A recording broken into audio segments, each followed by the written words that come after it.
The boxing theme is there, but I wanted to use it this time to sort of express the resort to the basic, which is what this is about. And there's nothing more basic than two people fighting with their fists.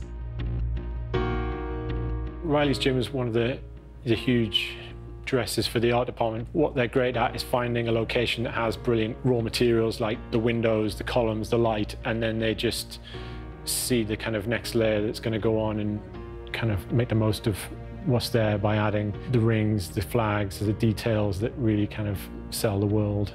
I got a concept done of that with myself scribbling and Jonathan, who I work with, finishing it off. And then really it's down to dressing it on the day and shooting it. When we looked at the old ambulance bay, which just has rows and rows and rows of doors in a big, long, blue-coloured room, we knew that we could see the shape of what could look like a pretty cool gym. Yeah, Riley's gym was great. I mean, walking in there again, it's even the lighting, you know, and everybody. They packed out the hall with boxes, real boxes. You know, they got them from, I believe, the local boxing clubs, and you know, all of us to all be there in like the shorts, and everybody sort of as we're doing the scene, they're all punching the bags and doing pads. They're enjoying it, we're enjoying it, and we're all helping each other. Never in a million years would I have thought that same mouthguard that I was in the middle of Stevenage, in the middle of nowhere, boxing somebody, that I'd be wearing that same mouthguard, you know, on the set of Peaky bloody blindness, you know what I mean? So, it's great. Our boxing hall is kind of one of our big set pieces, and Stephen Daly and the locations team, as soon as they found Olympia, they knew that was the place, and they kind of took us all on the journey to see beyond the kind of down at heel boxing venue. We looked at quite a few locations, but when we walked into the old Olympia Theatre in Liverpool, we thought, how the hell can we make this work, because it's so big, but also we kind of have to make this work because it looks amazing.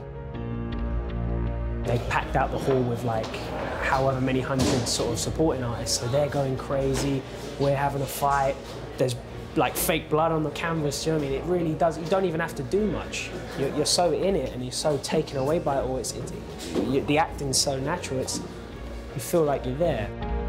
We came up with the idea of hanging very, very big flags on one side of the stage, and that meant that we could shoot into the crowd, what would be the crowd in the main auditorium, for just a few key shots, and they became a few CG key shots, so the crowd is all CG'd in. It meant we could concentrate on closer shots in and around the guys as they fight. When you've got that much energy in a room, and in a room that looks as good as it does, it's an instant, automatic focus. It's quite hard to keep your eyes off it, you know? You don't really need to think about what you're doing, it just takes care of itself. The design was clever, the way we photographed it was clever. So I think in that respect, you know, as and when we piece it together, I kind of hope it comes across as well as it felt on the day we were filming it. Honestly, up there in one of my most favourite filming days ever. All departments come together, you've got costume design, props, the essays, they've all come together today to create a really amazing atmosphere. It's always lovely to step on in character in your costume, and then you become part of that set.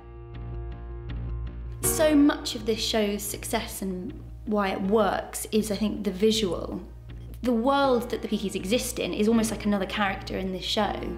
You know, you have the Shelbys, but then you have their environment, and I think that's a big part of the show as a whole. And every time you step into it, it's like really sort of putting that, I know, like an imaginary cloak, and you're inside this imaginary world. This is amazing, the fact they make it the same every year, this amazes me.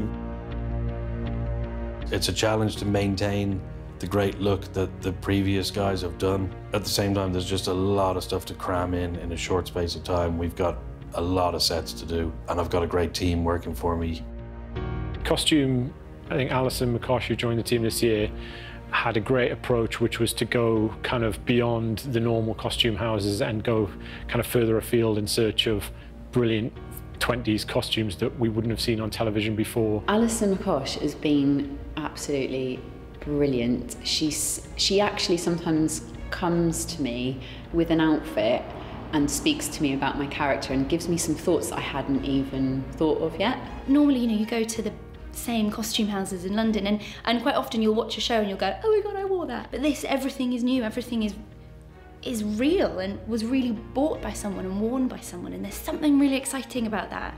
Just went to Trevelli in Rome, went to Paris, sourced in America as well in various museums of costumes, I think is actually where she's got them from, and just found a lot of original pieces. Been really inspired by some of the costumes she's come up with, because she really wants to give Linda a bit more colour and shape and style, and it totally informs the decisions you make as an actress. To go on that treasure hunt and to find these pieces, and then when you're in that fitting and it just all works and it's like a jigsaw puzzle and it pulls together, and then you see the actor light up feeling that they've found the character, and then you go, well, job done today, that was a good day.